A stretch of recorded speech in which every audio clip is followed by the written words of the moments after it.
नमस्कार विद्यार्थी मित्रांनो, पवित्र पोर्टलला नोंदणी करत असताना एक महत्त्वाचा मुद्दा आहे डोमेसाईलचा. डोमेसाईल हे सर्टिफिकेट कोणाला लागणार आहे, कशासाठी लागणार आहे, कधीचं लागणार आहे, असेल तर काय, नसेल तर काय. थोडक्यात हा व्हिडिओ शेवटपर्यंत बघा. आणि बघा, हा व्हिडिओ कुणासाठी, ज्यांना प्रश्न आहे, प्रॉब्लेम आहे त्यांच्यासाठी.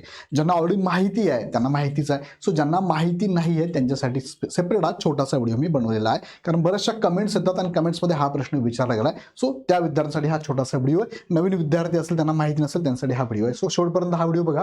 तिकडे जाण्यापूर्वी इग्नाइट अकॅडमीकडनं तुम्हाला एक महत्त्वाची अनाउन्समेंट आहे. TET 2026 द्रोणा 8.0 ची बॅच लॉन्च झाली आहे. तुमच्या सगळ्या मित्रांना ज्यांचं DED BED चालू असेल, झालं असेल, ज्यांना शिक्षक असेल, त्यांना पात्र व्हायचं असेल, त्या सगळ्यांसाठी बॅच आपण लॉन्च केली आहे. सगळ्यांच्या मागणीस्तव ही बॅच चालू केली आहे.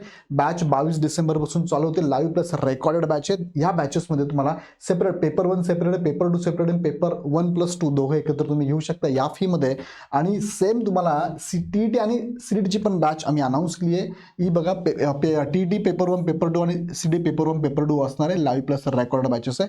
दोन्ही बॅचमध्ये शिकवणारे फॅकल्टी टू द पॉईंट शिकवतील. PDF स्वरूपात नोट्स आहे, टेस्ट सिरीज अवेलेबल आहे, डाऊट क्लिअरिंग सेशन अवेलेबल आहे, रिव्हिजन सेशन सुद्धा इथे अवेलेबल असणार आहे. ओल्ड स्टुडंट असाल तुम्ही आमचे, तुम्हाला 50% ऑफ आहे. कोणती बॅच घ्या. आणि तुम्ही जर नवीन स्टुडंट असाल तर पहिल्या 500 विद्यार्थ्यांना 25% ऑफ आहे. 25% ऑफ घेण्यासाठी तुम्हाला कुपन कोड वापरायचा आहे TET नावाचा. काही अडचण असेल या नंबरला कॉल करू शकता. ह्या बॅचेस घेण्यासाठी खाली डिस्क्रिप्शनमध्ये लिंक आणि ॲपची लिंक सुद्धा दिलेली आहे. डाउनलोड करून हवी ती बॅच परचेस करा. आता मुख्य मुद्द्याकडे घेऊन जातो. डोमेसाईल जे आहे ना, हे कुणाला लागतं बघा. डोमेसाईल ज्या विद्यार्थ्यांना आरक्षण घ्यायचं आहे, ज्या विद्यार्थ्यांना आरक्षण घेण्यासाठी काय लागेल, तुम्हाला डोमेसाईल लागेल. बरोबर आहे. आरक्षण घेण्यासाठी म्हणजेच काय, तुम्ही महाराष्ट्राचे रहिवासी असाल, हे याच्यावरनं क्लिअर होते. महाराष्ट्राचे रहिवासी असाल तर त्यांनाच फक्त काय आरक्षण मिळतं. जर तुम्ही कर्नाटकमधले असाल, म्हणजे 865 गावांमधले असाल, इतर राज्यांमधले असाल, अदर राज्यांमधले असाल, इतर देशांमधले जरी असाल ना, तर तुम्हाला इथे आरक्षण मिळत नाही. ह्या उमेदवारांना फक्त ओपन जनरलच्या जागा मिळतात. काय, ओपन जनरलच्या जागा मिळतात. तुमच्याकडे हे जर असेल तर तुम्ही आरक्षणमधनं इथे रिझर्वेशन घेऊ शकतात. आता ह्या डोमेसाईल कधीच हवंय, तर हे डोमेसाईल, याचं उत्तर बघा, याचं उत्तर मी तुम्हाला देऊन टाकलंय. हे डोमेसाईल कधीच हवंय, तर हे डोमेसाईल 14 मे 2025 पर्यंत किंवा पूर्वीचे असावं लागेल. आता तुम्ही प्रश्न परत मला विचारतात, पुढचा प्रश्न की सर याला व्हॅलिडिटी असते का, कधीचं पाहिजे, व्हॅलिडिटी असते का, कधीच हवं, तर कधीचं हवं हे ह्या डेट पूर्वीचं पाहिजे, पण कधीचंही चालतंय. अगदी तुम्ही 15 वर्षापूर्वीचं असेल, काय 15 वर्षापूर्वीचं असेल, 15 वर्षापूर्वीचे असेल तरी चालेल. बरोबर आहे. 15 वर्षापूर्वी चालेल, 20 वर्षापूर्वीचं असेल, कधीचं असू दे ना, काही प्रॉब्लेम नाही आहे. याला व्हॅलिडिटी काय नसते. फक्त हे कुणाच्या नावाचं असावं, हे कॅन्डिडेटच्या नावाचं असावं. जो तुम्ही कॅन्डिडेट हा, तुमचं नाव, तुमच्या नावाने इथे टेटला फॉर्म भरताना कॅन्डिडेटच्या नावाचे असावे, वडिलांचे, भावाचे, असं कुणाचंही चालणार नाही. क्लिअर कट झालं हे मुद्दे. हा, डोमेसाईल बद्दल. आता पुढे घेऊन जातो. पुढचे 2 प्रश्न आहे की फायदा काय. डोमेसाईल असेल तर तुम्हाला मी आत्ताच बोललो, आरक्षणामधून तुमचं आरक्षण तुम्हाला मिळणार. आता उदाहरण घेतो मी, तुम्हाला उदाहरण घेतो. उदाहरण, हा OBCचा कॅन्डिडेट आहे, कोणी मेल फिमेल जो कोणी असेल, याचा विचार करताना बघा कसा विचार होतो. इथे शिक्षक भरतीमध्ये निवड होत असताना निवडी करता कसा विचार केला जातो, 4 ठिकाणी. बघा, पहिला विचार, फॉर एक्झाम्पल ही OBCची फिमेल असेल, OBCची फिमेल, मी मेल पण दाखवतो, OBC फिमेल असेल तर पहिला विचार त्यांचा कुठे होतो, ओपन फिमेल मध्ये होतो. दुसरा विचार कुठे होतो, OBC फिमेल मध्ये होतो.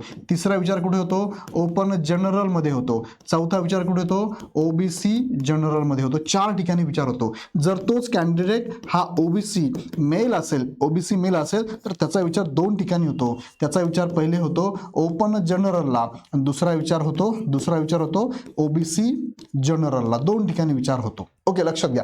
हा जर समांतर आरक्षण असेल, म्हणजे आता फिमेलचं मी समांतर आरक्षण दाखवलं तुम्हाला, पण समांतर आरक्षण नसेल तर या पद्धतीने 2 ठिकाणी विचार होतो. पण तुमच्याकडे जर डोमेसाईल नसेल तर नुकसान काय, तुमच्याकडे डोमेसाईल नसेल तर कोणताही कॅन्डिडेट असू द्या, कोणताही विद्यार्थी असू द्या, कोणत्याही कॅटेगरीचा असू द्या, कोणताही विद्यार्थी, कोणत्याही कॅटेगरीचा विद्यार्थी असू द्या, कोणत्याही समांतर आरक्षणाचा विद्यार्थी असू द्या, त्याच्याकडे जर डोमेसाईल नसेल तर त्याचा विचार फक्त आणि फक्त ओपन जनरल मध्येच केला जातो. बाकी कुठेच होणार नाही. का तुमच्याकडे डोमेसाईल नाही. का तुम्ही महाराष्ट्राचे रहिवासी नाही आहे. डोमेसाईल शो करतो तुम्ही महाराष्ट्राचे रहिवासी आहात.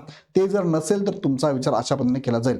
आता याच्यामध्ये अजून एक प्रश्न येतो, सर डोमेसाईल आमच्याकडे ह्या डेटचं नाही आहे, याला काही ऑप्शन आहेत का? याच्यापूर्वी काही एक्झाममध्ये त्यांनी डोमेसाईलला ऑप्शन दिला होता. डोमेसाईलला ऑप्शन काय दिला होता? डोमेसाईलला ऑप्शन त्याने दिला होता, एकतर तुमचं बर्थ सर्टिफिकेट चालेल, एकतर तुमचं TC चालेल, एकतर तुम्ही LC चालेल. हे ऑप्शन दिले होते. पण सध्या तरी हे ऑप्शन आत्ता बघायला मिळत नाही आपल्याला.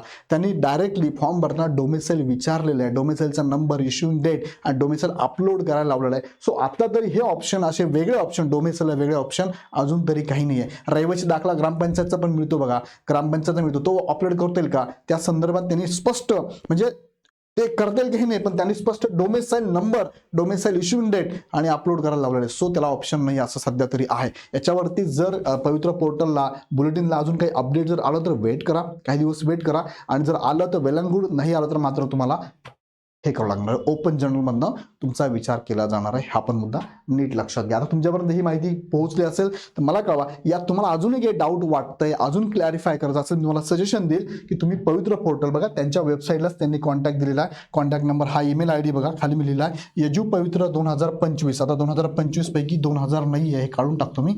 यजुपवित्र 25 हे फक्त, हे कॅन्सल करा. यजुपवित्र 25 25 म्हणजे yujupavitra25@gmail.com ह्या मेलवर मेल पण तुम्ही करून याचं अपेक्षित उत्तर पण ते तुम्हाला देतात, ते तुम्ही घेऊ शकतात. याबाबत अजून काही क्युरियस असेल तर नक्की ह्या व्हिडिओच्या कमेंटमध्ये कळवा आणि तुमच्या सगळ्या मित्रांना सगळ्या ग्रुपमध्ये नक्की कळवा. TETची लाईव्ह प्लस रेकॉर्डेड आणि CTTची पण लाईव्ह प्लस रेकॉर्ड बॅच आपल्याकडे चालू झालेली आहे. 22 डिसेंबरपासून चालू होते. पहिल्या 500 विद्यार्थ्यांना 25% ऑफ आहे.